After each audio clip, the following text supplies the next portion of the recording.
صدیوں سے بادشاہ بننے والے اس آیت، اس وظیفے اور اس تسبیح سے ضرور فیض پاتے ہیں۔ صدیوں سے جو بادشاہ بنتے ہیں، جو شہنشاہ بنتے ہیں، وہ اس وظیفے سے ضرور فیض پاتے ہیں کہ بندہ فقیر سے شہنشاہ بن جائے، بس یہی ہے۔ اور آپ کی زندگی میں، یعنی حضرت امام جعفر صادق کی زندگی میں اس کے بہت فوائد، اس کے بہت فضائل، اس کی بہت برکات اور اس کے بہت کمالات۔ پوچھا کہ اس کا فائدہ کیا ہے؟ اور میں بس فقیر سے شہنشاہ بنا دیتا، یہ اس کا فائدہ۔ اس آیت کے اندر تسخیر ہے، اس آیت میں رزق ہے، تسخیر ہے، اس آیت میں رزق ہے، اس آیت میں درازی عمر ہے، اس آیت میں نہ ختم ہونے والا ایسا نظام ہے کہ اس آیت پہ یقین کرنے والا، میرا لفظ ذرا یقین بھی یقین سے سنیے گا، یقین بھی یقین سے سنیں، اس آیت پہ یقین کرنے والا، اس آیت کو پڑھنے والا، اس آیت کو اپنی زندگی کے معمولات میں شامل کرنے والا کبھی منگتا نہیں ہو سکتا انشاءاللہ۔ اس سے اگلی بات یہ ہے کہ اس آیت کو پڑھنے والا، اس کی نسلیں کبھی منگتی نہیں ہو سکتی، نسلیں کبھی منگتی نہیں ہو سکتی۔ آپ کو کچھ زندگی میں مجھے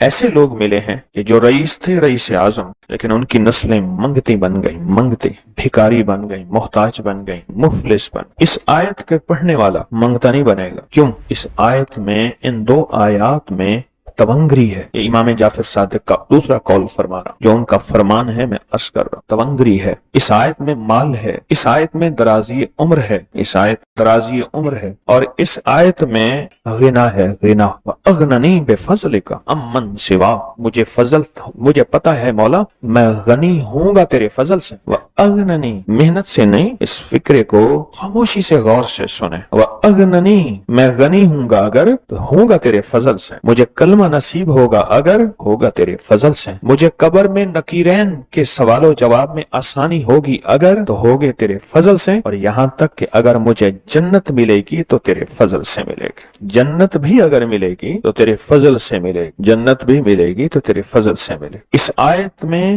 یعنی ان دو آیات میں غنا ہے، غنا ہے اس آیت، اور اس میں ضرورتوں کا پورا ہونا ہے، حاجات کا پورا ہونا ہے، اور اس آیت میں کفایت ہے، کفایت۔ ایک بندے کا کھانا 100 میں پورا ہو جانا یہ کفایت ہے۔ 1 روپے سے میری ضرورتیں پوری ہو جائیں، چاہے تو لاکھ کو میرا روپیہ کر دے تو میرا اللہ چاہے روپے کو لاکھ کر دے، اللہ میرا چاہے کک کو لاکھ کر دے، اللہ میرا چاہے لاکھ کو کک کر، کک تنکا۔ سورۃ توبہ کی آخری 2 آیات، لَقَدْ جَاءَكُمْ رَسُولٌ۔ کسی نے حضرت امام جعفر صادق سے پوچھا کہ حضور یہ فرمائیں کہ سورۃ توبہ کی آخری 2 آیات کے فضائل کیا ہیں، فوائد کیا ہیں، اس کے فوائد اور فضائل کیا ہیں؟ فرمایا بس یہی ہے کہ بندہ فقیر سے شہنشاہ بن جاتا ہے، بس یہی۔ کتنے بڑوں نے، مخدوم نوح صاحب، حالہ سندھ، بہت بڑی ہستی ہیں، مزار ہے، دربار ہے، مخدوم محمد نوح حالہ سندھ میں، ان کی عمر بہت لمبی تھی۔ کسی نے ان سے درازی عمر کا راز پوچھا،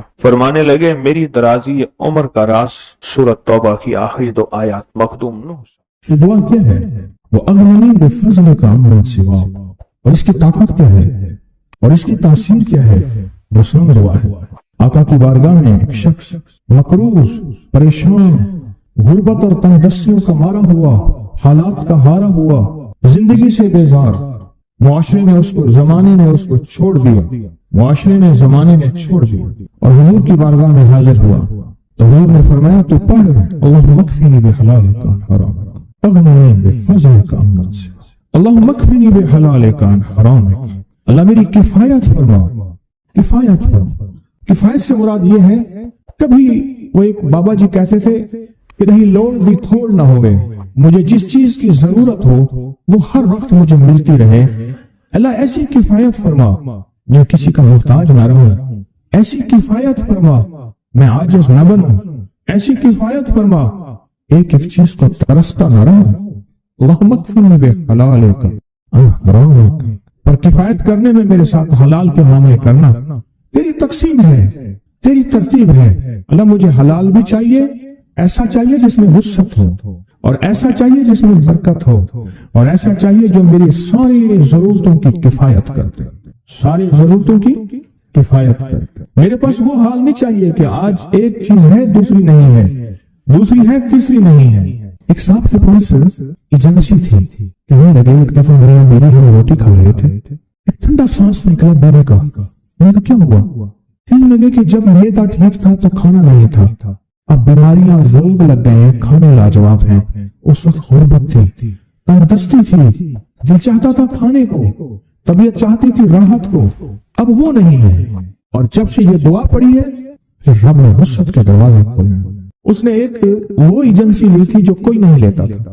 بالکل کوئی ایسا ادارہ تھا جس کا سارا نظام ختم ہو چکا تھا. وہ ایجنسی کوئی نہیں لیتا تھا. اس نے لے لی، سستی ملتی تھی، لیکن اس کے ساتھ قدرت کی طاقت تھی، قدرت کی قوت تھی، اللہ کا نظام اس کے ساتھ تھا، اللہ کا نظام اس کے ساتھ تھا. اللہم اکفنی بحلالک عن حرامک.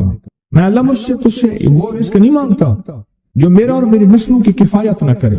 اللہ وہ رزق مانگتا ہوں جو کفایت کرے، پر حلال مانگتا ہوں، طیب مانگتا ہوں، طاہر مانگتا ہوں، مطہر مانگتا ہوں. حرام نہیں مانگتا. حرام جتنا زیادہ ہو جائے ایک وقت آئے گا ختم ہو جائے گا. حرام جتنا پہاڑ بن جائے ایک وقت آئے گا اللہ اس کو ختم کر کے دکھائے گا. میں نے ایک جگہ حضرت عبداللہ بن مسعود رضی اللہ تعالیٰ کا فرمان پڑھا، وہ بس ایک دفعہ پڑھا، مجھے نہ بھولا. پھر فرمایا سود کا انجام تنگ دستی اور فقر ہے. اور ایک اور صحابی کا قول ہے، اور یہی قول حضرت امام جعفر صادق کا ہے کہ حرام کا انجام فقر اور قلت ہے. اللہ مجھے حرام نہیں چاہیے. اور پھر اللہ کہتا ہے اچھا چلو ٹھیک ہے تیری کفایت کر دے. اللہ سے ایک بات اور بھی مانگتے ہیں، آگے ذرا سنیں. وَأَغْنَنِي بِفَضْلِكَ. مولا مجھے غنی کر دے، مجھے پتہ ہے تیرے فضل سے کوئی غنی ہوگا، محنت کر کے غنی کوئی نہیں ہوگا. تمام دعا ہے. وَأَغْنَنِي بِفَضْلِكَ. اغننی، مجھے تیرے فضل سے غنی ہونا ہے. میں جا رہا تھا، سیڑھی رکھی ہوئی تھی لمبی بڑی اونچی، اور سر پہ گارے کا تھال تھا اور ایک بندہ چڑھ رہا تھا. میں نے دیکھا میرے کلاس میں ہے، وہ اس وقت تک قدم اتنے چڑھ چکا تھا کہ چھت پہ گارا دینے گیا. آگے ایک اور مزدور کھڑا تھا، اس نے چھت کی لپائی ہو رہی تھی، بھوسے والے گارے سے. تو جب وہ نیچے اترا تو میں نے اس کو آواز دی، اس نے پہچان لیا. میں نے اس کے والد کو مزدوری کرتے دیکھا تھا اور اس کو سنا تھا کہ اس کا دادا بھی مزدوری کر رہا اور وہ آج بھی مزدوری کر رہا. وہ اغننی، اللہ مجھے غنی کر دے، بفضل کا، ہوگا تیرے فضل سے. محنت شرط ہے، یہ لفظ ہمیشہ یاد بھی رکھے، غور بھی سنے. محنت شرط ہے، پر محنت پہ فیصلے شرط نہیں ہے کہ محنت فیصلے جو ہے وہ محنت پہ ہو جائے. محنت شرط ہے، محنت شرط ہے، محنت پہ فیصلے شرط نہیں ہے. کتنے ساری عمر محنت کرتے کرتے کرتے کرتے ساری عمر محنت کرتے بندے ختم ہو گئے. وَأَغْنَنِي بِفَضْلِكَ عَمَّنْ سِوَاكَ. اور مولا ایک شفقت یہ کرنا، مجھے کسی کا محتاج نہ کرنا. امن سوا، کسی کا در در کا بھکاری نہ بنانا، کسی کا محتاج نہ کرنا. اللہ کسی کا مانگتا نہ بنانا، اللہ کسی کا سوالی نہ بنانا، اللہ مجھے عاجز نہ بنانا. وَأَغْنَنِي بِفَضْلِكَ عَمَّنْ سِوَاكَ. کی طاقتور دعا ہے، اور دعا کے اندر کی طاقت کو پرکھیں، اندر کے مفہوم کو دیکھیں، اندر کے ترجمے کو دیکھیں. آج بھی پڑھیں گے، کل بھی پڑھیں گے، لیکن یاد رکھیے گا اس کی تعداد کو نہ دیکھیں. اللہ کی ہاں قیامت کے دن سننا غور سے، عدد نہیں تولے جائیں گے، عدد کے اندر خلوص اور اخلاص تولا جائے گا. اس عدد کے اندر اس کا اخلاص کتنا ہے، اس کی طلب کتنی ہے، اس کی للہیت کتنی ہے، اس کی تڑپ کتنی ہے، اور اس کا جذبہ کتنا ہے، اللہ کی حیت تولا جائے گا. اور پھر اگلی بات، وہ عمل جس مجاہدے سے کیا جائے گا، جس قربانی سے کیا جائے گا. جیسے آپ چوکنا ہو کے جاگ کے توجہ سے میری بات سن رہے ہیں، اس مجاہدے سے ایک نور ملتا ہے، وہ نور تولا جائے گا. اس مجاہدے سے نور ملتا ہے، اس مجاہدے سے.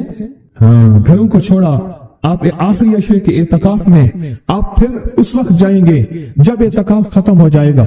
یہ جو قربانی ہے اللہ کے لیے کی ہے، اس مجاہدے پہ جو مجاہدہ آیا، اس قربانی پہ جو قربانی آئی، کبھی جاگنے کی، کبھی ٹیک ہٹانے کی، کبھی توجہ کرنے کی، کبھی اپنی چاہتوں کو توڑنے کی، اس پہ نور ملتا ہے. یہ نور قیامت کے دن ترازو میں تولا جائے. وَأَغْنَنِي بِفَضْلِكَ عَمَّنْ سِوَاكَ. مولا مجھے غنی کر دے، اور مجھے پتا ہے غنی تیرے فضل کے بغیر کوئی نہیں. زندگی میں جب بھی کہیں مشکلیں آئی ہیں، جب بھی کہیں پریشانی آئی ہیں، جب بھی کہیں الجھنیں امت کو آئی ہیں، جب بھی کہیں اولاد نہیں ہے، رزق نہیں ہے، صحت نہیں ہے، عزت نہیں ہے، سکون نہیں ہے، چین نہیں ہے، راحت نہیں ہے، جادوؤں نے گھیر لیا، بندشوں نے تباہ کر دیا،